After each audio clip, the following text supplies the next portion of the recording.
طرف جا رہی ہیں. جب پردہ فرض نہیں تھا تو 5-5 سال کی بچیاں اوڑھنی اوڑھا کرتی تھی, سروں پہ دوپٹے ڈالا کرتی تھی, اور جب پردہ فرض ہو گیا تو پھر بتائیے میری بہنوں, میری ماں, تو اس پردے کی کتنی پابندی کرنی ہوگی. ہاں, مولانا جلال الدین صاحب قاسمی نے اس پر بہت اچھی بحث کر لی ہے, اب اس پر مزید ہمیں بات نہیں کرنا. حضرت فاطمہ آگے جاتی ہے, 5 سال کی بچی ہے, اپنے باپ کو بے ہوش دیکھتی ہے, زمین پر میرے باپ بے ہوش ہے, پتھروں سے اتنا مارا گیا کہ بے ہوش ہے. حضرت فاطمہ اپنی اوڑھنی اتارتی ہیں اور اپنے ابو کے خون کو صاف کر رہی ہیں. 5 سال کی بچی اپنے ابو کے خون کو صاف کر رہی ہیں, اور صاف کرتے جاتی ہیں اور کہتی جاتی, ہائے کافرو, ہائے ناستکو, ہائے تاریو, ہائے کافرو, تم نے میرے اس باپ کو مارا ہے جس نے آج تک زندگی میں کبھی جھوٹ نہیں بولا. تم نے میرے اس باپ کو مارا ہے جس نے آج تک کسی کی امانت میں خیانت نہیں کی. تم نے میرے اس باپ کو بے ہوش کیا ہے جس نے آج تک کسی کو ستایا نہیں ہے. تم نے میرے اس باپ کو مارا ہے جس نے آج تک بندوں سے کبھی جھوٹ نہیں بولا, تو اللہ پر وہ جھوٹ کیسے باندھے گا. حضرت فاطمہ یہ کہتی جاتی, روتی جاتی, اور اپنے باپ کے خون کو صاف کرتی جاتی. حضرت فاطمہ کی آنکھوں سے آنسو گرتے ہوئے 1-2 قطرے نبی کے چہرے پر, نبی کے گال پر گر جاتے ہیں, اور ان قطروں نے, آنسوؤں نے آب حیات کا کام کیا. اللہ کے نبی کی آنکھ کھل جاتی ہے, فاطمہ کو اپنے قریب دیکھتے, آنکھوں میں آنسو دیکھتے, آپ اپنے پھٹا ہوا سر بھول گئے, فاطمہ کی آنکھوں میں آنسو دیکھے آپ اپنی تکلیف بھول گئے. آپ کھڑے ہوئے, آپ نے فوراً حضرت فاطمہ کا وہی دوپٹہ چھینا اور اس سے فاطمہ کے آنسوؤں کو پوچھتے ہوئے کہنے لگے, وارب کے کافرو, تم نے میری اس بیٹی کو رلایا ہے, اس لڑکی کو, اس بیٹی کو رلایا ہے جس کو میں نے کبھی زندگی میں اس کی آنکھوں میں آنسو نہیں دیکھے, میں نے اس کو کبھی تکلیف میں نہیں دیکھا. آج تم نے میری اس بیٹی کو رلایا ہے, یعنی تم نہ مجھے مارتے نہ میری بیٹی روتی, تم نے آج میری بیٹی کو رلایا ہے. تم نہیں جانتے کہ فاطمہ میرے دل کا ٹکڑا ہے, جس نے فاطمہ کو ستایا اس نے مجھے ستایا. میرے بھائیوں, یہاں سے اندازہ لگاؤ, یتلو علیہم آیاتہ, وہ رسول مارے کھاتا تھا تو صرف اللہ کی قرآن کو سنانے کے لیے, اللہ کی آیتوں کو بلند کرنے کے لیے. یہ نبی اکرم کی دوسری صفت ہے کہ یتلو علیہم آیاتی, وہ اللہ کی آیتیں سناتا ہے. تم کیا سناتے ہو؟ مسجد میں رکھی ہوئی ایک مولوی کی کتاب, 40 دن لے کر کوئی اس کو نکل جائے تو کہتے ہیں یہ مولوی ہو گیا ہے. مسئلہ بتاتا ہے, مسئلے بتاتا ہے, مسئلے. اناڑیوں کے ہاتھ میں استرا دے دو تو کیا ہوگا, بندر کو استرا دے دو, اور کوئی آدمی بیٹھ جائے چلو شیونگ کرے. بندر سے بہت لوگ جمپ کراتے نا, سرکس میں بندر ناچتا ہے, سب کچھ کرتا ہے. بندر کو سکھا دو اور پھر اس کو استرا دے دو, لو شیونگ کرے. اب بندر کو بٹھا دو کرسی پہ, نائی کی جگہ, باربر کی جگہ, تو بندر کیا کرے گا؟ ایسے بجائے آپ کا شیونگ کرنے کی آپ کی گردن ہی کاٹ دے گا.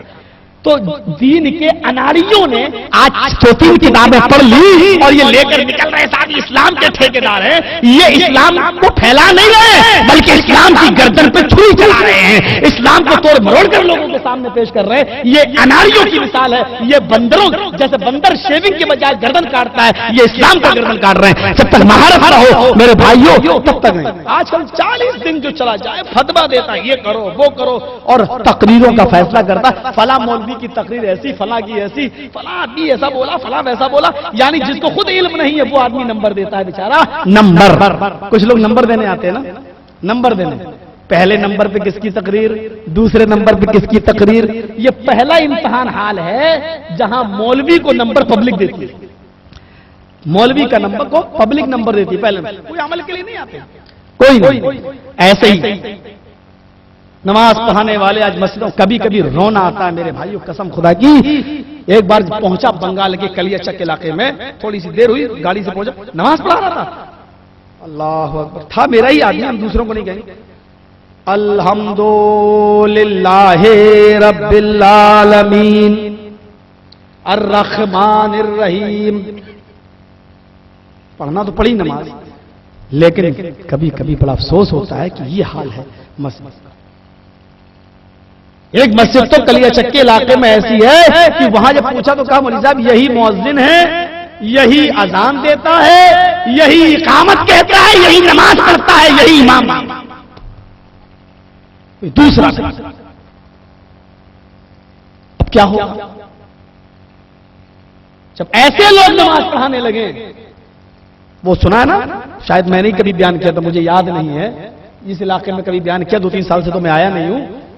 وہ ایک دریا کے کنارے جو 4 آدمی شکار کر رہے تھے مچھلی کا، نماز کا ٹائم ہو گیا تو کہا کہ چلو نماز پڑھ لیتے ہیں، کہ نماز پڑھ لیتے ہیں۔ امام بھی جاہل، مقتدی بھی جاہل، ایک امام 3 مقتدی، قبلہ پتہ نہیں ہے تو دریا کو قبلہ بنا لیا، ندی کو۔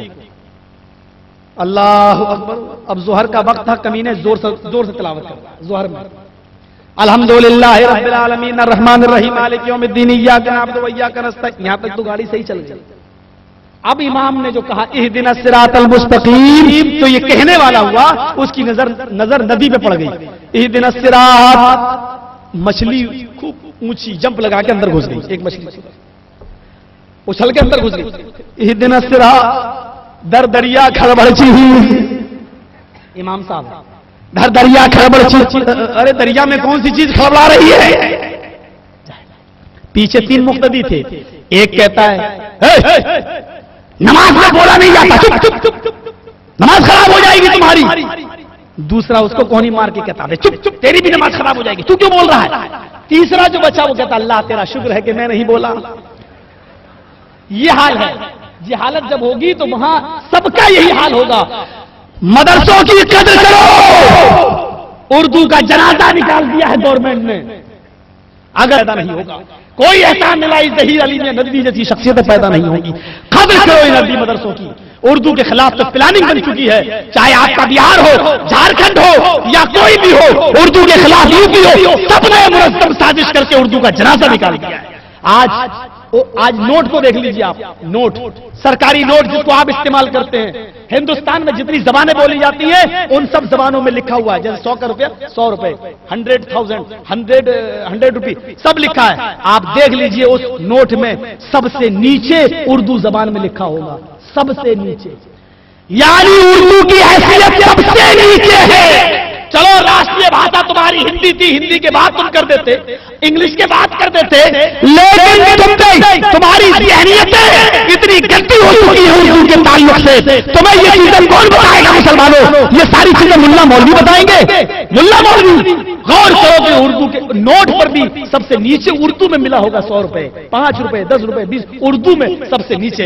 یہ اردو کا جنازہ نکالا ہے گورنمنٹ نے۔ اگر عربی مدرسوں پر غور نہیں کرو گے، توجہ نہیں دو گے تو یاد رکھنا یہ عربی مدرسوں کا وہی حال ہوگا جو اردو کا ہوگا۔ توجہ دو پر، توجہ۔ یتلو علیہم آیاتہ، وہ اللہ کی آیتوں کو پڑھ پڑھ کے سناتا ہے، وَيُزَكِّيهِمْ،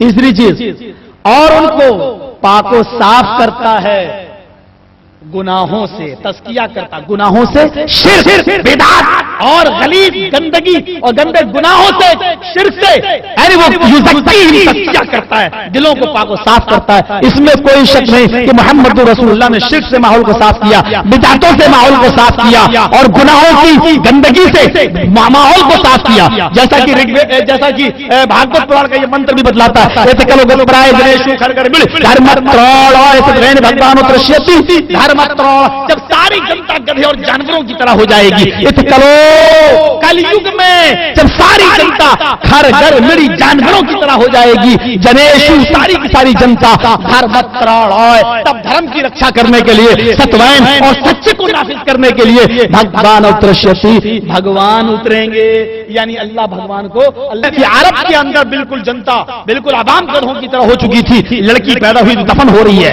لڑکا ہوا یہ تو بڑے ہو کے میرے ساتھ کھائے گا، لڑکے کو قتل کر دیتے تھے، یقتلون ابناءہم، وہ اپنے بیٹوں کو مار ڈالتے تھے، لڑکی پیدا ہوتی تھی زندہ دفن کر دیتے تھے، باپ مر گیا، باپ مر گیا، میری ماں بڑی خوبصورت ہے، میری ماں کسی دوسرے سے شادی نہ کر لے، غور کرنا عرب کا حال، میری ماں دوسرے سے شادی نہ کر لے۔ اللہ نے اپنے قیم میں زاد المعاد میں لکھا، بچہ بیٹا لڑکا جو اپنی ماں کے پیٹ سے پیدا کھڑا ہوا اپنی چادر اتارتا تھا اور وہ چادر اتار کر اپنی ماں پر سڑک پر لا کر اپنی ماں کے اوپر ڈال دیتا تھا. اپنی ماں کو پکڑ کے سڑک پہ لایا اور اپنی چادر اتار کر اپنی ماں کے اوپر ڈال دیتا تھا. یہ ساتھ کی نشانی ہوتی تھی اے لوگوں میری ماں کسی کی بیوی نہیں بنے گی, میں نے اس پر چادر ڈال دی ہے, اب یہ میری ماں نہیں میری بیوی بن گئی.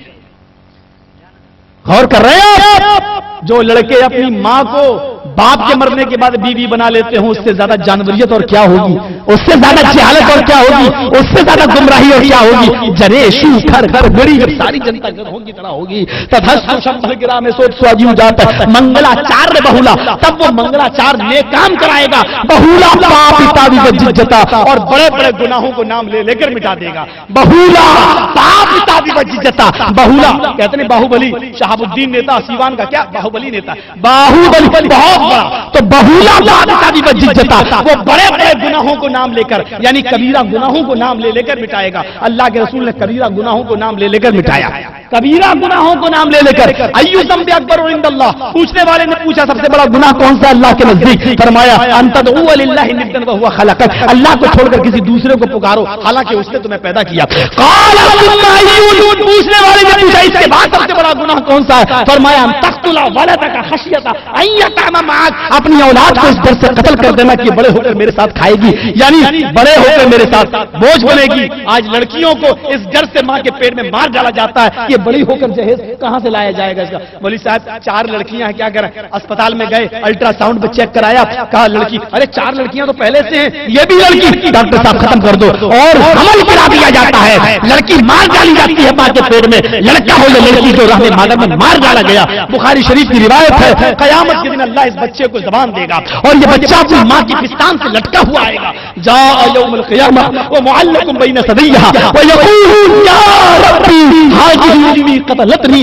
بخاری کے الفاظ ہیں وہ بچہ اپنی ماں کی پستان سے لٹکا ہوا آئے گا, آئے گی, لڑکا ہے تو آئے گا, لڑکی ہے تو آئے گی, اپنی ماں کی پستان سے لٹکی ہوئی ہوگی اور اللہ سے کہہ رہی معلق بین ثدیہا, اپنی ماں کی پستان سے لٹکی ہوئی ہوگی اور اللہ سے شکایت کر رہا ہوگا بچہ, یا ربی ہذہ امي قتلتنی, اللہ یہ میری ماں ہے جس نے دنیا میں مجھے مار ڈالا تھا, اللہ یہ میری ماں ہے جس نے دنیا میں مجھے ختم کر دیا تھا, اللہ یہ میری ماں ہے جس نے دنیا میں مجھے مار ڈالا تھا. بچو گے نہیں قیامت کے دن. ہماری ماں بہنیں ذرا غور کریں, تم تو اپنی حلال اولادیں گرا دیتی ہو. موقع لگا تو کل بتاؤں گا, اسلام نے تو دہشت گردی کو اتنا مٹایا ہے, وہ تو کسی معصوم بے گناہ بچے کو بھی, بلکہ حرامی اولاد اگر کسی کے پیٹ میں پل رہی ہے, زنا کی پیداوار ہے, کسی عورت کے پیٹ میں بچہ پل رہا ہے زنا کا, تو وہ اس لڑکے اور اس بچے کو بھی گرانے کی اجازت نہیں دیتا اسلام. غلطی تیری ہے, سزا اس کو نہیں ملے گی. اس کو بھی اس دنیا میں پیدا ہونے کا حق ہے, اس کو بھی نماز پڑھنے کا حق ہے, اس کو بھی روزہ رکھنے کا حق ہے, اس کو بھی اپنی جنت بنانے کا حق ہے. تم نہیں مار سکتی ہو. ہاں اگر اسلامی قانون اور سزا اگر یہاں دی جا سکتی ہے تو ایسی صورت میں کہ بچہ پیٹ میں پل رہا ہے تو یہاں اسلامی سزا بھی تمہیں نہیں ملے گی. ابھی سنسار نہیں کیا جائے گا اس عورت کو جب تک کہ بچہ پیدا نہ ہو جائے, اور جب بچہ پیدا ہو جائے تو روٹی جب تک نہ کھانے لگے تب تک اس کو سزا نہیں ملے گی. جانتے ہو یہ کہتے رہے کہ اسلام دہشت گرد ہے اور معصوم اور بے گناہ بچوں کو مارنے کی اجازت دیتا ہے, یا اے مسلمان لوگ مار دیتے ہیں آتنکوادی, اسلام تو اس کی بھی اجازت نہیں دیتا. موقع لگا تو کل بشرط یہ کہ ہمیں تب ٹائم ملے جب انجینئر لوگ ہوں, پروفیسر لوگ ہوں, ایڈوکیٹ لوگ ہوں, ہندو لوگ ہوں, تب ہم کو ٹائم ملے, ان کو بتایا جائے آپ کو کیا وید کے منتر سے آپ کا کیا فائدہ ہے, رامائن اور گیتا کے شلوک سے آپ کا کیا فائدہ ہے. فائدہ تو ان کو پہنچنا چاہیے جو کہتے ہیں کہ گھوڑا گھاس کھاتا ہے گوشت نہیں کھاتا, جس کی جو غذا اس کو کھلانا چاہیے. آپ لوگ گوشت کھور ہیں, آپ کو وہ لوگ گھاس کھاتے ہیں, وید کے منتر ان کے لیے ہیں, ان کو ان کی کتابوں کے حوالے سے بتایا جائے کہ اسلام کیا ہے تو ان کی سمجھ میں آئے. تو انشاءاللہ مجھے کل امید ہے اپنے جلسہ کمیٹی کے اراکین سے, تو میں کہہ ہی رہا ہوں میرے بھائیوں, وہ شرک اور بدعت کی غلاظتوں سے ماحول کو پاک و صاف کرتا ہے. فرمایا کہ ان تقتل ولدک خشیۃ ان یطعم معک, اپنی اولاد کو اس ڈر سے قتل کر دو کہ بڑے ہو کر میرے ساتھ کھائے گا. اچھا پھر پوچھا اس کے بعد سب سے بڑا گناہ کون سا ہے؟ تم ای القول ان تزانی حلیل بجارک, اپنے پڑوسی عورت کے ساتھ زنا کرنا. پڑوسی کے ساتھ نہ کروں اس کا مطلب دوسرے کے ساتھ جائز ہے. مولوی صاحب حدیث میں آیا پڑوسی کی بیوی کے ساتھ زنا, پڑوسی کے